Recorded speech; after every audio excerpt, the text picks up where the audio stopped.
আসসালামু আলাইকুম রহমতুল্লাহ। খায়রুস বেসিক ম্যাথের পক্ষ থেকে নতুন ভিডিও টিউটোরিয়ালে আপনাদের স্বাগতম।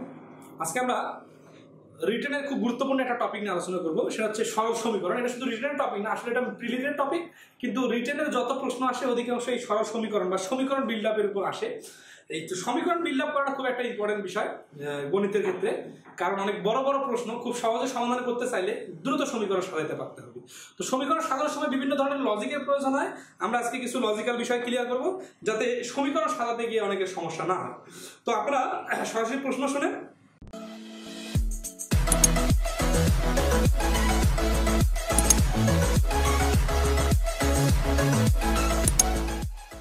আসলে হচ্ছে যে প্রশ্নগুলো সমাধান করতে গেলে কথাগুলো চলে আসবে। তো প্রশ্নটা আপনারা দেখেন যে হচ্ছে যে যদি কবিরের ওজন 8 পাউন্ড কমে, তবে কবিরের ওজন তার বোনের ওজনের দ্বিগুণ হবে। এখন তাদের উভয়ের ওজন যদি 278 পাউন্ড হয়, তাহলে কবিরের বর্তমান ওজন কত? এটা বেসিক ম্যাথে, খায়রুস বেসিক ম্যাথের 623 নম্বর পৃষ্ঠায় 42 নম্বর অঙ্ক।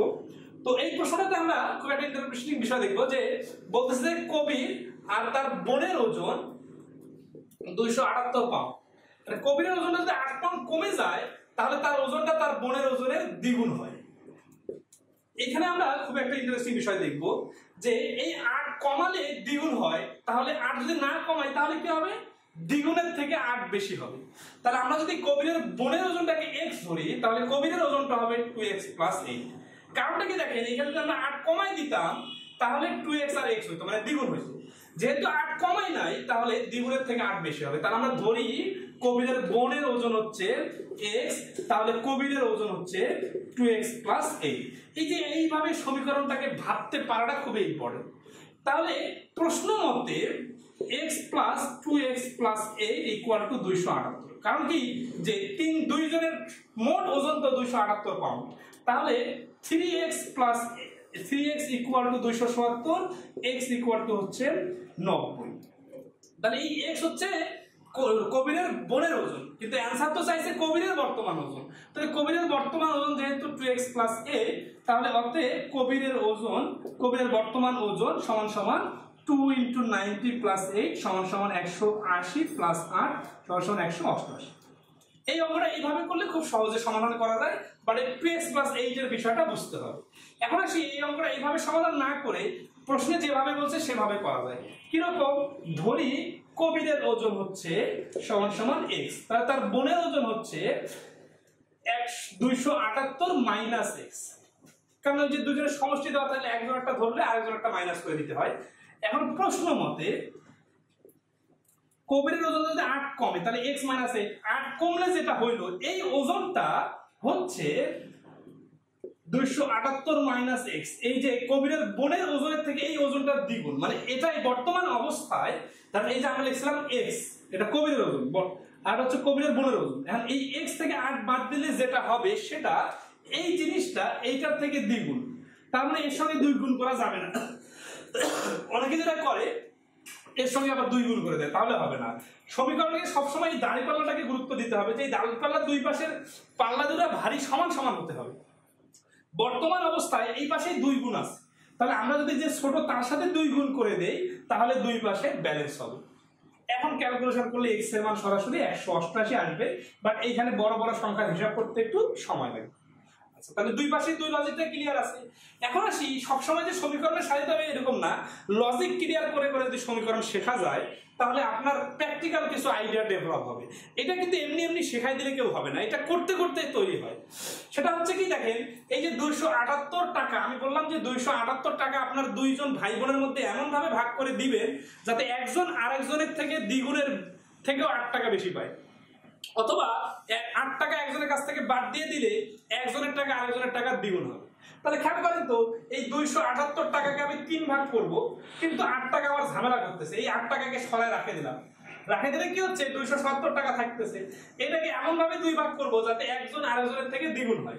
তাহলে এটাকে 3 ভাগ করে 3 দিয়ে ভাগ করলে হচ্ছে 90, একজনকে দিব 90 আর একজনকে দিব 90 এর ডাবল 180। তাহলে একজন আরেকজনের থেকে ডাবল হয়ে গেল। কিন্তু সমস্যা হচ্ছে যে আমাদের কাছে তো 270 টাকা ছিল না, আমাদের কাছে তো 278 টাকা। তাহলে এই 8 টাকাটা যার কাছ থেকে বেশি ছিল তাকে 178 এর 80 সঙ্গে 8 যোগ করে দিলাম, কারণ এর থেকে তো বাদ দিছিলাম 8। তাহলে হচ্ছে 188। তাহলে এখন অ্যান্সার চাইছে যার কাছে বেশি মানে কবিরের ওজন, তাহলে এই কবিরের ওজনটা হচ্ছে 188 পাউন্ড। মানে থিঙ্কিংটা যত অ্যাডভান্স করবে প্রশ্ন তত দ্রুত সমাধান হবে। আচ্ছা আমরা আরো প্রশ্ন সমাধান করব, আসি। এই বেসিক ম্যাথের সমীকরণের প্রথম পৃষ্ঠায় একটা কিছু অঙ্ক দিছিলাম আমি প্র্যাকটিক্যাল লজিক ডেভেলপ করার জন্য, যে সমীকরণ কিভাবে সাজায়। তো এখানে একটা প্রশ্ন প্রায় সময় বিভিন্ন পরীক্ষায় আসে। প্রশ্ন হচ্ছে এইরকম যে একটা কলম ও একটি বইয়ের দাম মোট 95 টাকা। যে কোনো সময় যদি সমষ্টি দেওয়া থাকে তাহলে একটাকে ধরলে আর একটাকে মাইনাস করে দেওয়া যায়। ঠিক আছে, আমি প্রশ্ন মতে লাইনের যে সমীকরণটা সাজাই দিব এই বিষয়টাকে আপনারা খুব গুরুত্ব দিবেন। তাহলে কলম আর বইয়ের দাম দুইটাই মিলে হচ্ছে 95 টাকা। এখন আপনি কলমটাকে এক্স ধরবেন নাকি বইটাকে এক্স ধরবেন এটা ডিপেন্ড করবে চাচ্ছে কি। একটু পড়ি। কলমটির দাম 15 টাকা বেশি এবং বইয়ের দাম 14 টাকা কম হলে কলমটি বইয়ের দামের দ্বিগুণ হতো। মানে কলমের দামটা দ্বিগুণ হয়ে যেত। তাহলে কলমের দাম কত? একটা কলমের দাম, যেহেতু কলমের দাম চাইছে আমরা যে কোনোটাকে ধরতে পারি, তাহলে কলমের দামটাকে এক্স ধরি। তাহলে ধরি কলম সমান সমান এক্স, তাহলে বই সমান সমান 95 মাইনাস এক্স। এখন আসি প্রশ্ন মতে লাইনটা সাজানোর সময় যুক্তিগুলোকে ইউজ করতে হবে। বলছে কলমের দাম 5-15 টাকা বেশি হলে, তার মানে এক্স প্লাস 15, এই যে বেশি করে দিলাম, বেশি হলে যেটা হলো, এবং বইয়ের দাম 14 টাকা কম হলো, তাহলে বইয়ের দামটা ছিল আগে এটা থেকে 14 কম হলো, কম হয়ে গেল, এটা নতুন দাম। তাহলে এটা হচ্ছে বইয়ের নতুন দাম আর এটা হচ্ছে কলমের নতুন দাম। এই নতুন দাম দুইটার রিলেশন হচ্ছে কি, বলছে কলমের দামটা বইয়ের দামের দ্বিগুণ হতো। তার মানে এই নতুন যে দুইটা দামের যে রিলেশনটা বর্তমানে আছে এর থেকে এর দ্বিগুণ অবস্থায় আছে। তাহলে এই যে দেখেন এটা কিন্তু দ্বিগুণ আছে, মানে এই বড় আছে। তার মানে দাঁড়িপাল্লা যদি দুইটাকে আমি উঠাই দেই তাহলে দুইটা কিন্তু দাঁড়িপাল্লা সমান হয় নাই। দাঁড়িপাল্লাকে সমান করার জন্য যেটা করতে হবে, যেটা কম তার সঙ্গে 2 গুণ করতে হবে। যদি আমি 2 গুণ করি তাহলে এখন দাঁড়িপাল্লাটা ব্যালেন্স হবে, দুই পাশে সমান সমান হবে। তাহলে এখন আমরা যে সমীকরণটা সাজাই x + 15 95 14 থেকে 95 থেকে 14 গেলে 81, 81 ডাবল হচ্ছে 162 মাইনাস 2x।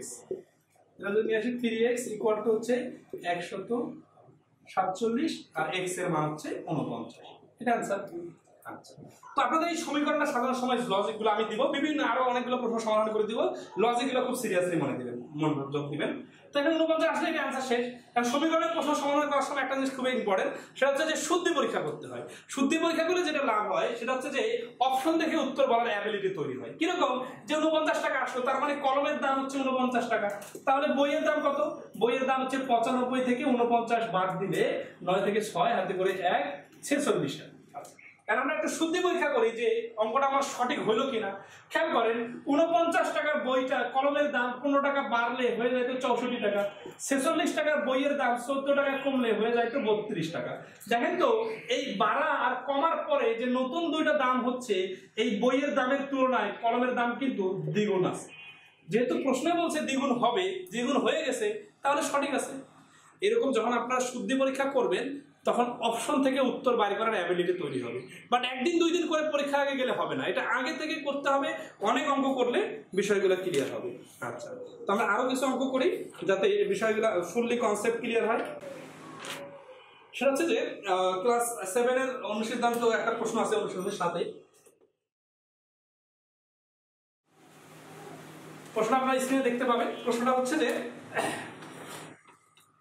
একটি ক্রিকেট খেলায় ইমন ও সুমনের মোট রান সংখ্যা 58।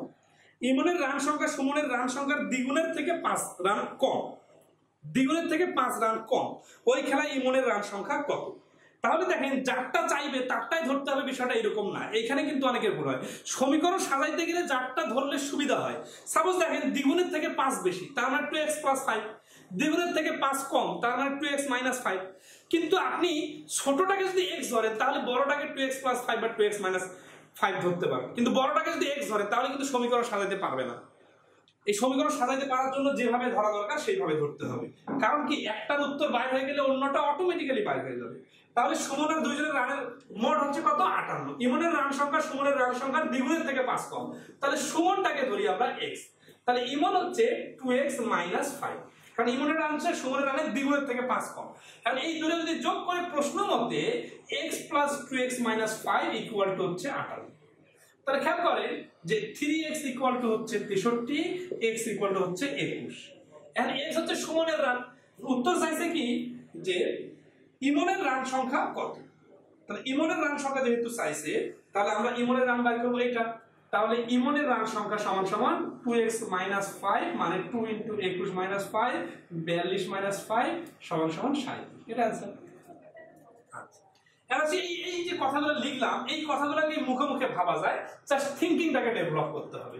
দেখেন বলতেছে কি যে একজনের রানের থেকে আরেকজনের রান দ্বিগুণ করছি, কিন্তু দ্বিগুণ করতে যে 5 বাদ দিতে হবে, মানে 5 টাকা কম আছে। বিষয়টা প্র্যাকটিক্যালি এরকম, আপনার হাতে আমি কিছু টাকা দিলাম, দিয়ে বললাম দুইটা ছেলেকে ভাগ করে দেন, কিন্তু আপনি ভাগ করতে যেয়ে দেখতেছেন যে একজনকে 1 গুণ দিলেন আর একজনকে তার ডাবল দিতে যায় দেখছেন 5 টাকা কম হয়ে যাচ্ছে। তাহলে আপনার হাতে যদি 58 টাকা থাকে, আপনি কাকে কত টাকা দিলে এই রকম সমস্যাটা হবে, দ্বিগুণ দিতে যেয়ে 5 টাকা কম হয়ে যাবে। তাহলে খেয়াল করেন যে আপনার কাছে আছে 58 টাকা, এটা কিন্তু লজিক শর্টকাট, কিন্তু আগে রিটেল সমাধান করে ফেলছি আমরা। তো এই 58 টাকা আপনার কাছে আছে, এখন আপনি কি করতেছেন, টাকা একজনকে 1 গুণ একজনকে দ্বিগুণ দিতে যায় 5 টাকা কম হয়ে যাচ্ছে। তার মানে আপনার কাছে যদি 5 টাকা শর্ট আছে, 5 টাকা শর্ট না থাকতো তাহলে আপনার কাছে 63 টাকা থাকতো। তো আপনার কাছে 63 টাকা তাহলে কি লাভ হতো, তখন আপনি একজনকে 1 গুণ দিতেন আর একজনকে 21 এর ডাবল হচ্ছে 42 দ্বিগুণ দিতেন, 42 আর 21 যোগ করলে 63 টাকা হয়ে যায়। কিন্তু আসলে তো আপনার 3 গুণ এইভাবে আপনি দিতে পারেন না, আপনার তো 5 টাকা ঘাটতি আছে, আপনি হিসাবের সুবিধাতে 5 টাকা ধার নিছেন। তাহলে 5 টাকা কোথা থেকে কমে যাবে, এই দ্বিগুণের থেকে 5 টাকা কম, তার মানে যে দ্বিগুণ পাইছে আসলে সে দ্বিগুণ পাবে না, 5 টাকা কম পাবে, তাহলে সে পাবে 37 টাকা। মানে এক্স ওয়াই জেড ধরা ছাড়াই এইভাবে মুখে মুখে করা যাবে যদি আপনার কনফিডেন্সটা হাই হয়। আর কনফিডেন্সটা তখনই হাই হবে যখন আপনি লজিক ডেভেলপ করে করে অনেকগুলো অঙ্ক করবেন। দেখেন এখানে আমরা 3 গুণ ভাগ করার জন্য কিন্তু 5 টাকা ধার নিছিলাম, তারপরে যে ডাবলের থেকে 5 টাকা কম পাবে তাকে 5 টাকা বাদ দিয়ে দিলাম। হুবহু একই নিয়মের আরেকটা অঙ্ক করে দিই, তাহলে আপনাদের ক্লিয়ার হবে বিষয়টা। দেখেন এগুলো কিন্তু বিভিন্ন পরীক্ষায় আসা প্রশ্ন, বেসিক ম্যাথের 625 নম্বর পৃষ্ঠায় 45 নম্বর প্রশ্ন। বলছে সুমি ও মিমের টাকা 55 এর মধ্যে 51 টাকা এমন ভাবে বন্টন করে দেন যে সুমি মিমের টাকার দ্বিগুণের থেকে 3 টাকা কম পেল। সুমি পেল মিমের টাকার দ্বিগুণের থেকে 3 টাকা কম, তার মানে মিম যদি পায় x টাকা, তাহলে সুমি পাবে দ্বিগুণের থেকে 3 টাকা কম, মানে 2x - 3। তাহলে প্রশ্ন মতে x + 2x - 3 = 51। এন্ড ক্যালকুলেশন করলে x এর মান বাইরে হবে, x এর মান বাইরে হলে অন্যটা বাই করা যাবে। আর এই অঙ্কটা আমরা যদি একটু মুখোমুখি করতে চাই তাহলে কিভাবে করব, দেখেন একজনকে x টাকা আরেকজনকে 2x টাকা দিতে যে 3 টাকা শর্ট পড়ে গেছে, তার মানে আপনি 51 টাকা দুইজনের মধ্যে ভাগ করতে গেছেন, করতে যেয়ে দেখতেছেন যে 3 টাকা কম না হলে, মানে আরো যদি 3 টাকা থাকতো তাহলে আপনি এমন ভাবে ভাগ করে দিতে পারতেন একজন যা পাইতো আর একজন তার থেকে ডাবল পাইতো। তাহলে আপনার কাছে 3 টাকা শর্ট আছে, তার মানে আপনি 3 টাকা ধার নিলেন, নিয়ে 54 টাকা হলো। তাহলে একজনকে দিলেন 3 ভাগ করে 3 18 54, মানে এখানে 18 আর এখানে 18 টাকা না 36। কিন্তু আসলে তো আপনার কাছে 54 টাকা নাই, আপনার কাছে 3 টাকা শর্ট হয়েছে। 3 টাকা শর্ট কোথায় হবে, এই যে ডাবলের থেকে 3 টাকা কম পাবে তার এখানে 3 টাকা কম দিতে হবে, তার মানে এ 33 টাকা পাবে। আপনি এখানে ক্যালকুলেশন করলে কিন্তু এখানে অ্যান্সার 18 আর 33 আসবে, বাট এইভাবে সহজ বেশি, কিন্তু এইভাবে ডাইরেক্ট আসবে না, আগে নরমালি করতে হবে, লজিক ডেভেলপ করতে হবে, তখন এই থিংকিং গুলো মাথায় চলে আসবে। আচ্ছা তাহলে দেখি আমরা আরো একটা অঙ্ক করি সমীকরণে। কারণ সমীকরণে আসলে প্রচুর অঙ্ক করতে হবে, বিভিন্ন সমীকরণ বিভিন্ন ভাবে ডেভেলপ করতে হয়, এই করতে করতেই বিষয়টা শেখা হবে। আচ্ছা